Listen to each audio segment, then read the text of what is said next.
जय भीम, जय भारत, जय संविधान। में गौतम रत्ना अंबेडकर नेशन से। और आज हमारे चैनल पर गौतम राणे सागर जी जो लखनऊ से हैं और बहुजन समाज पार्टी में कई क्षेत्रों में एज ए जोनल कोऑर्डिनेटर उन्होंने काम किया है। तो गौतम राणे सागर साहब, आपको हमारे चैनल पर स्वागत है। और क्योंकि अभी यूपी में इलेक्शन चल रहा है तो हम एक तरह से इस एपिसोड को एक चुनावी चर्चा के रूप में हम प्रेजेंट करने जा रहे हैं अपने चैनल पर। तो बहुत बहुत स्वागत है आपका। और पहले आप अपना एक परिचय दे दीजिए, उसके बाद हम चर्चा शुरू करेंगे।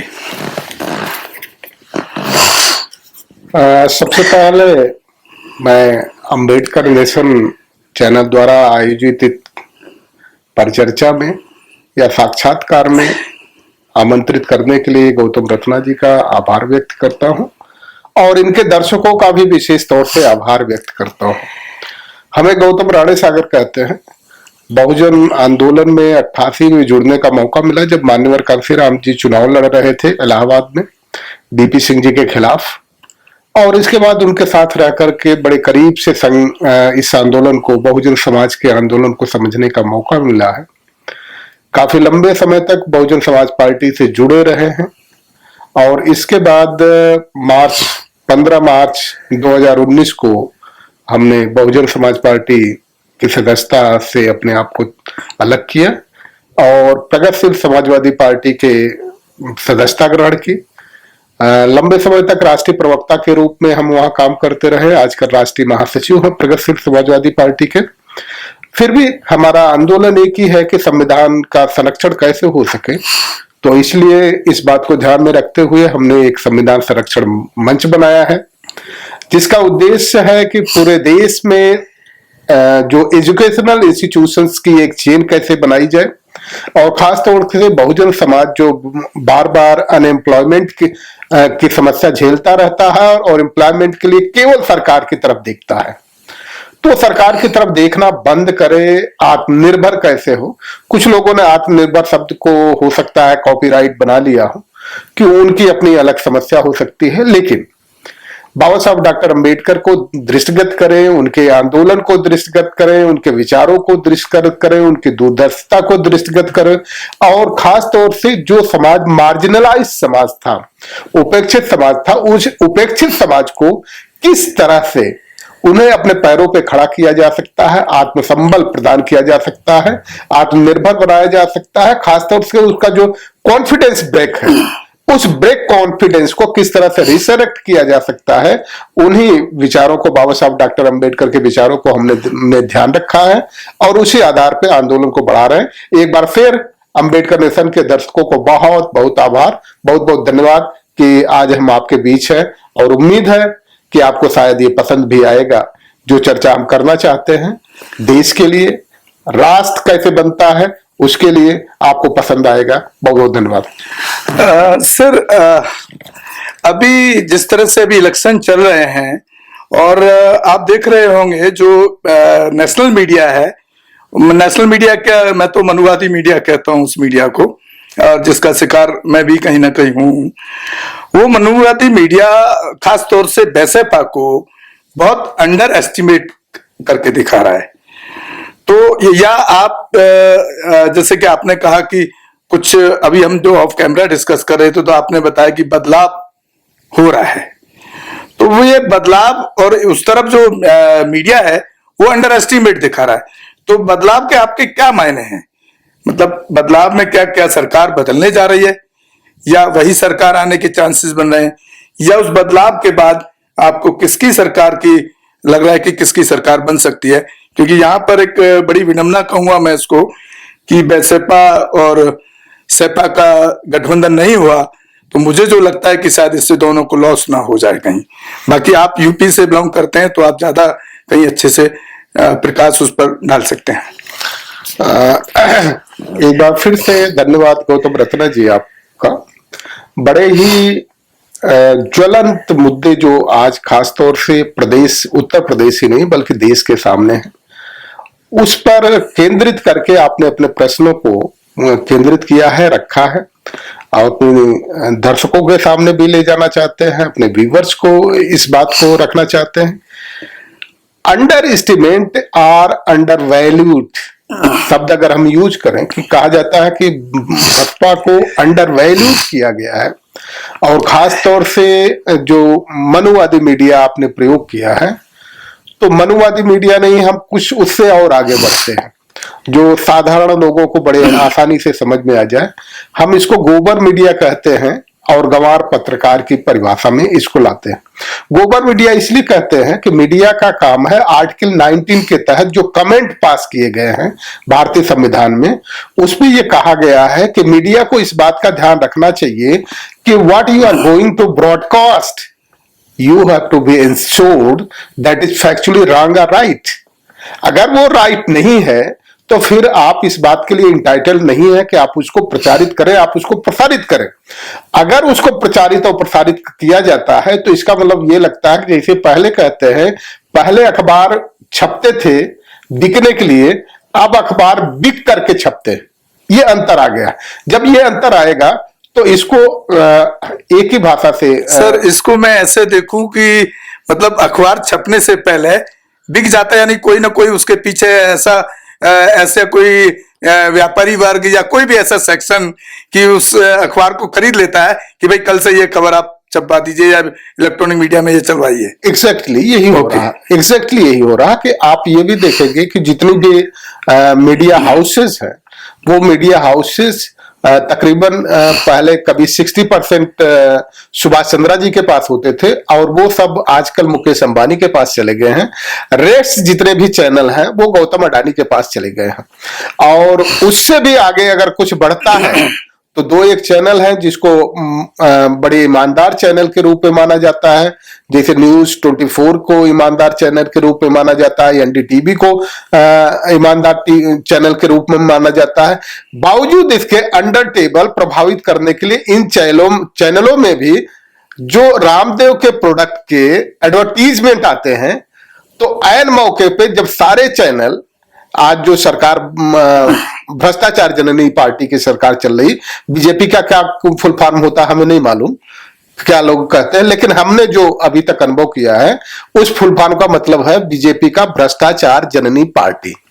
भ्रष्टाचार को अगर किसी ने जन्म दिया है तो इसी को, तो जब सारे मीडिया चैनल इस भ्रष्टाचार जननी पार्टी के चरित्र को साफ सुथरा दिखाने में नाकामयाब हो जाते हैं, तब एनडीटीवी आता है और इनके जो गंदे कारनामे हैं उस गंदे कारनामे को अपने वॉशिंग मशीन में डाल करके साफ करने की कोशिश करता है। लेकिन सर मैंने अक्सर पब्लिक के बीच में जाकर देखा है, मोदी भक्त तो एनडीटीवी को आतंकवादी चैनल तक बोलते हैं, इसको आप कैसे देखते हैं? एग्जैक्टली हमने ये कहा कि जो ब्रिलियंट लोग होते हैं, ब्रिलियंट लोग एक ऐसी संस्था को बदनाम करके रखते हैं, जब अवसर आने पे सारी संस्थाएं, सारे मीडिया उनके ऊपर जो लगा हुआ दाग है उस दाग को साफ करने में असफल हो जाए, तो जिनको उन्होंने आतंकवादी कह रखा है, अगर उस दाग को साफ करने की कोशिश करते हैं तो बड़ी आसानी से साफ हो जाता है।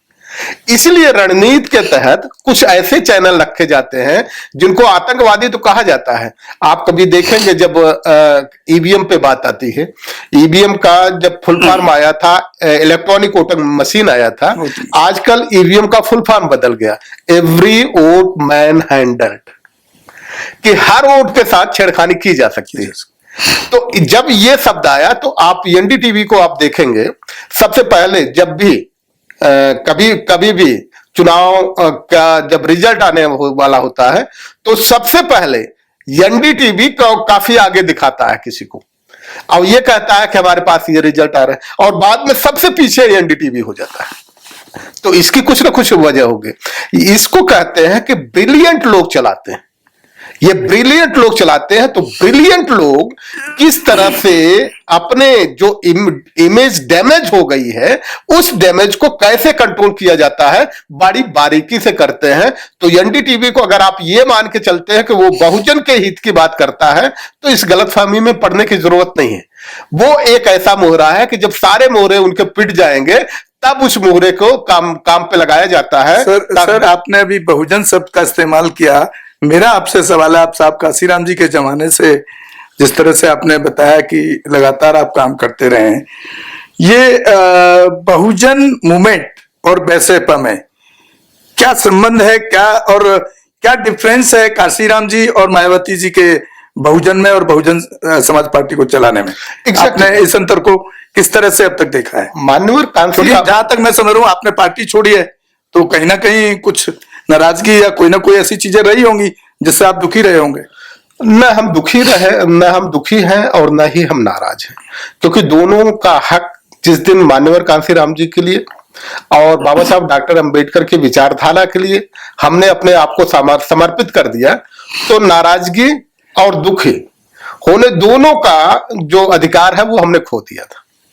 ये जरूर है कि जो मान्यवर कांसीराम जी का जो दृष्टिकोण था, बाबा साहब डॉक्टर अंबेडकर का जो दृष्टिकोण था, उस दृष्टिकोण पे जब आंदोलन न चले तो ये लगता है कि फिर हमें वहां से अलग हो जाना चाहिए और अपनी तरफ से प्रयास करना चाहिए कि ताकि वो दृष्टिकोण चले।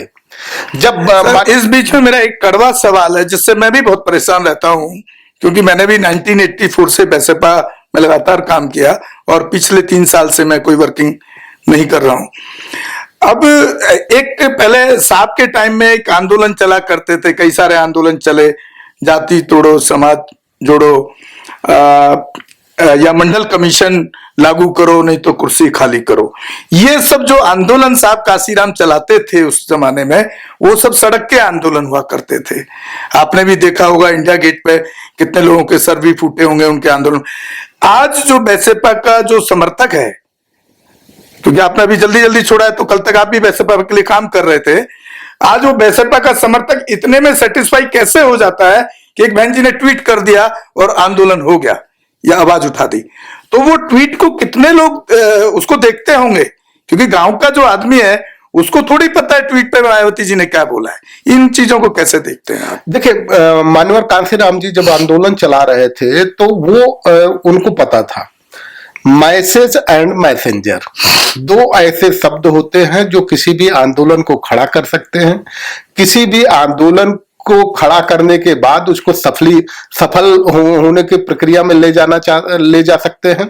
ये मैसेज और मैसेंजर, चाहे जितने भी धर्म चले, उसमें उन्होंने मैसेज क्या पास किया और मैसेंजर क्या थे। मान्यवर कांसीराम जी एक मैसेंजर थे, एक वो अग्रदूत थे कि जो वो मैसेज पास करते थे जो गरीब लोगों के लिए, दलित लोगों के लिए और खासतौर से जो मार्जिनलाइज समाज है, जिनको उपेक्षित करके रखा गया है, उस समाज के लिए जरूरतें क्या है, उस जरूरतें को उभारते थे।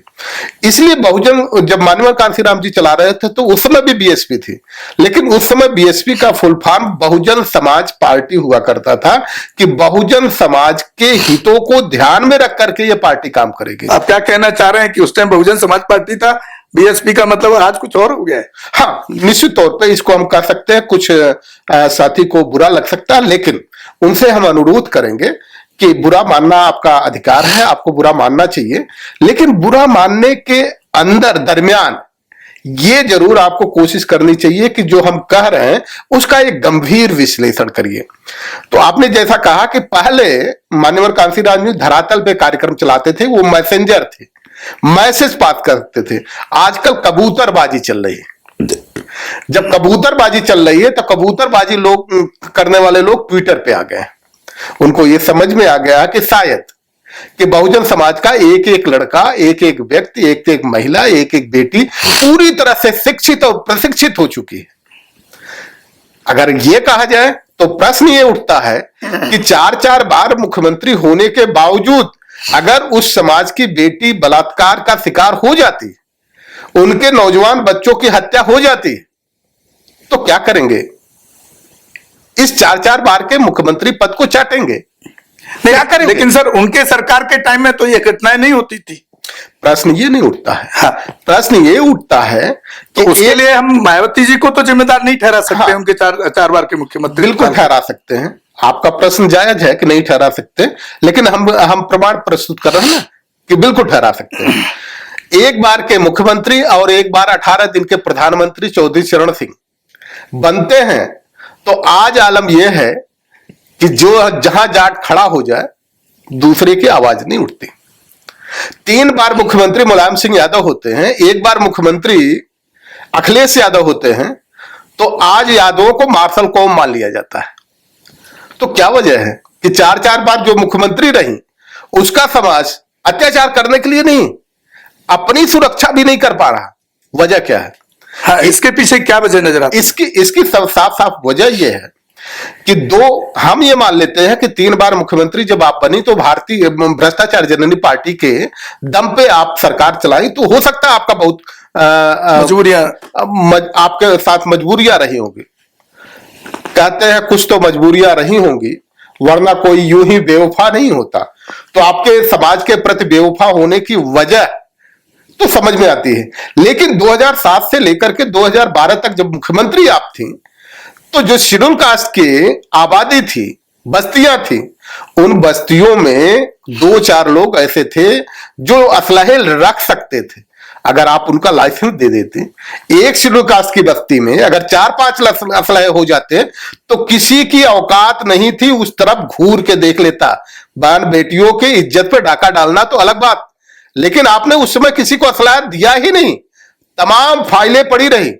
और सबसे बड़ा अहम प्रश्न यह हुआ कि 20 मई 2017 को जो SC/ST एक्ट पे 2 अप्रैल 2019 को 18 को जो लेकिन यहाँ एक कड़वा सवाल है, आप अब तक पार्टी में रहे और जब सरकार थी तब भी थे, तब आपने इस सवालों को बहन मायावती जी के सामने जब वो CM थी, क्योंकि आप जोनल कोऑर्डिनेटर थे, बहुत बड़े जिम्मेदारी पे थे, आप लोग वहां पर क्यों नहीं रखते हैं कि भाई आप हमारे समाज को जो लाइसेंस उसकी सुरक्षा को मिलना चाहिए वेपन का, हथियार का, वो क्यों नहीं दिया जा रहा है? निश्चित तौर पे ये बात आपने बड़ी सही बात कही कि हम यहां बैठ करके बहन मायावती जी के खिलाफ आग उगल रहे हैं, ये भी हमारे कुछ दोस्त कह सकते हैं, तो वहां क्यों नहीं करते थे। लेकिन 2009 के चुनाव से पहले एक बार मीटिंग बुलाई गई और सभी कोऑर्डिनेटर्स आए थे। सभी कोऑर्डिनेटर से पूछा गया, बहन जी ने पूछा कि हमारी कितनी पार्लियामेंट की सीटें आएंगी, तो सभी कोऑर्डिनेटर ने यह कहा कि 53, 52, 45, 60, 65। हमसे जब पूछा गया कि कितनी सीटें आएंगी, तो हमने ये कहा कि बहन जी आपकी सीट जो पुरानी 2004 में थी, अगर वो रिपीट हो जाए तो आप समझिए कि बहुत बड़ी आपकी उपलब्धि है। फिर उन्होंने कहा कि ऐसा क्यों, ऐसा क्यों? हमने कहा ऐसा इसलिए वजह है कि जितने भी लोगों को आपने टिकट दिया है वह लोग समाज का काम नहीं करते, खासतौर से जो मार्जिनलाइज समाज है, उपेक्षित समाज है, दबाया गया समाज है, कुचला गया समाज है। उस कुचला गया समाज जब आपके प्रतिनिधि जो विधायक है, मंत्री हैं, उनके पास जाते हैं तो वो लोग कहते हैं कि वोट आपने हमें नहीं दिया, वोट आपने बहन मायावती जी को दिया है, तो आप जाकर के उनके यहां प्रश्न करिए। तो इसलिए हम ये चाहेंगे कि आर्थिक तौर पे अगर थोड़े लोग ये मजबूत हो जाते हैं तो मजबूत करने की दिशा में काम करें। तो उन्होंने कहा कि क्या करूं मैं, बेईमानी करने का मौका इनको दे दूं। हम तो जब हमने कहा कि बहन जी अगर आपको ये लगता है कि ये लोग आर्थिक तौर पे मजबूत तब हो पाएंगे जब ये बेईमानी करेंगे, तो ठीक है, हम इस बात को स्वीकार करते हैं। अपने समाज को आर्थिक तौर पे मजबूत करने के लिए बेईमानी करने की जरूरत पड़े तो बेईमानी करिए। ये बात हम नहीं कह रहे हैं, ये बात माननीय कांशीराम जी कहते थे, ये बात बाबा साहब डॉक्टर अंबेडकर करते थे। क्योंकि आपको अगर लंबे समय तक सत्ता में बने रहने की जरूरत है इस समाज को न्याय दिलाने के लिए, तो लंबे समय तक बने रहने के लिए आवश्यक ये होगा कि जो आपका कोर वोटर है वो सामाजिक तौर पे, आर्थिक तौर पे, राजनीतिक तौर पे मजबूत होगा, तीनों तौर पे मजबूत होगा, तभी आप लंबे समय तक सत्ता में बनी रहेंगी।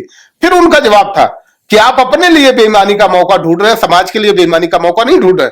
हमने कहा बहन जी अगर आपकी इतनी संकुचित सोच हो सकती है, माफ कीजिएगा ये शब्द सुन हमें कहते हुए भी अजीब सा लग रहा है, क्योंकि हम आपको आदर देते हैं, आपको नेता मानते हैं, तो ये शब्द हमने नहीं करना चाहिए। लेकिन आपका आदर हमेशा सर्वोपर रहेगा, लेकिन आपका आदर्श जहां समाज के आदर से टकराएगा वहां मैं आपके आदर को फिर अगर जो भी तिलांजलि देनी पड़े दे दूंगा, लेकिन समाज के आदर मैं वापस आ रहा हूं सड़क के आंदोलन पर। जी, जो सड़क का आंदोलन, जो जिस सड़क के आंदोलन की मैं बात कर रहा हूं, वो सड़क के आंदोलन का मैं एक अपने साथ बीती हुई घटना साहब काशीराम जी के टाइम की मैं बता रहा हूं आपको।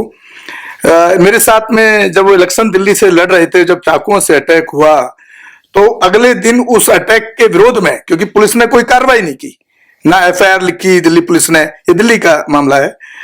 तो जब साहब जो थाना लगता था उस थाने पे जब आए तो मुझे आज भी याद है, हालांकि मैंने उनको कभी गुस्से में नहीं देखा जितना टाइम में रहा, जब साहब काशीराम जो सड़क के आंदोलन की मैं आपसे बात कर रहा था, जब वहां पर भीड़ इकट्ठी हो गई थाने के बाहर में, तो मुझे उनके एक लाइन में इतना असर होता था, वो लाइन याद आ रही है, वो मैं जरूर दर्शकों को और आपके साथ भी शेयर करना चाह रहा हूं।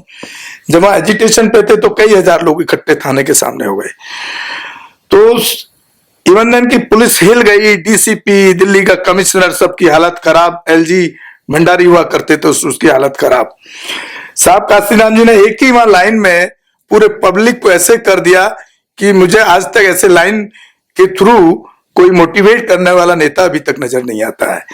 उन्होंने बोला कि आपके ऊपर एक आप चाकू से हमला होता है, बहुत छोटी सी बात है, बहुत छोटे बदमाश है ये तो। इस देश के दो बड़े गुंडों से मैं लड़ रहा हूं। किसको गुंडा कहा था? एक राजीव गांधी को और एचकेएल भगत को। एचकेएल भगत दिल्ली का बादशाह बोलते थे सर उस टाइम, और राजीव गांधी तो पैदाइशी प्रधानमंत्री था। मैं उनके खिलाफ लड़ रहा हूं और आपको एक थाना नहीं संभला कि आपके पास चाकू से अटैक होता है और थाने में कार्रवाई नहीं करता है सच्चो। तो उसके बाद जो वहां पर पब्लिक थी, जो थाने पे पथराव हुआ, उसके बाद जो उसका रिजल्ट आया था, सड़क के आंदोलन का मैं उदाहरण दे रहा हूं, उसके बाद जो रिजल्ट आया था तो एलजी के लगातार साहब काशीराम जी को फोन खड़क रहे थे। उसके बाद में वहां जो डीसीपी, कमिश्नर पुलिस सारा हिल गया और 13 आदमी को मात्र विद इन 4 and 5 आवर्स के अंदर, जो 13 उस क्रिमिनल जो थे जिन्होंने चाकू से अटैक किया था, अरेस्ट किया गया। तो मेरा मतलब है कि और आज सड़क का आंदोलन वैसपा करती कहीं क्यों नहीं दिखती है? मान्यवर कांसीराम जी ने जो ये कहा था, 2-3 बातों को और में ध्यान में रखिए। बाबा साहब मान्यवर कांसीराम जी बार बार इस बात को कहते थे और आज हम भी कह रहे हैं, अगर चौरी चौरा की घटना स्वतंत्रता संग्राम है, अगर काकोरी का ट्रेन कांड, ट्रेन की लूट स्वतंत्रता संग्राम है, तो जो गरीब लोग हैं, मजलूम लोग हैं, दलित हैं, पिछड़े हैं, माइनॉरिटी के लोग हैं, अगर उनके ऊपर अन्याय अत्याचार करने वालों को दंडित करने की बजाय थाने वाले लोग उनका समर्थन करें और पीड़ित को मारें, तो फिर चौरी चौरा की तरह थाने पर आक्रमण करना भी ये पूरी तरह से स्वतंत्रता संग्राम है। हमें टोको मत, हमें आगे बढ़ते जाना है। जय भीम का नारा लगाना है, जय भीम का नारा लगाना है, जय भीम, जय भीम। मैं गौतम रत्ना आपका बहुजन फिल्म प्रोडक्शन में स्वागत करता हूं और आप हमारे प्रोडक्शन हाउस के अंदर अपना कैरियर बना सकते हैं as a film director, as a producer and actor and actress and editor and cinematographer also. अगर आपको फिल्म से रिलेटेड कुछ भी प्रोजेक्ट आपको बनवाना है तो हमारे पास में पूरा सेटअप है, जिसमें फिल्म कैमरा है, शूटिंग लाइट्स है और एडिटिंग है, सारा A to Z एक ही जगह पर आपको हमारे यहाँ पर मिल जाएगा। तो दोस्तों आप हमें कांटेक्ट कर सकते हैं हमारे नंबर्स पर 9810085714 और 8510005714। हमारे वेबसाइट पे विजिट कर सकते हैं www.filmserviceindia.com और हमें मेल भी कर सकते हैं gautamfilmsproduction@gmail.com पर। धन्यवाद। बुद्धं शरणं गच्छामि।